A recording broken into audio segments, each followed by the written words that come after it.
On April 15, 2013, two pressure cooker bombs went off at the finish line of the Boston Marathon. News outlets were clamoring to be first to provide updates. A few days after the bombing, CNN tweeted that an arrest was made despite there being none.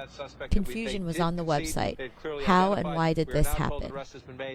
Well, there probably always was a lot of misinformation, but in years past, decades past, the news cycle was a bit different. You would have hours before that information gets disseminated, plenty of time for it to be fact-checked and confirmed.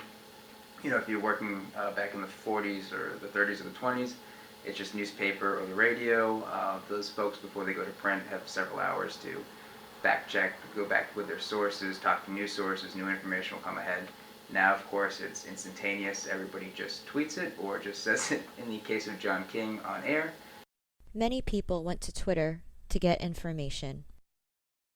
These Twitter accounts felt the heat online after they shared irrelevant and callous tweets. How do you think people and organizations should handle social media following a crisis? I think the major thing to consider is sensitivity to anybody who may be involved. So if it really depends on the position that you're in and your audience. If it's an audience that is going to be majorly affected by what's going on or is going to be focused on something else, you don't want to create noise that will take away from that, and you may want to consider the best way to make condolences or to make a statement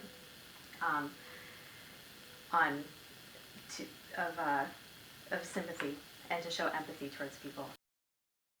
Social media and how to incorporate it in crisis communications can be tricky, so here are some tips. But always remember, just be smart.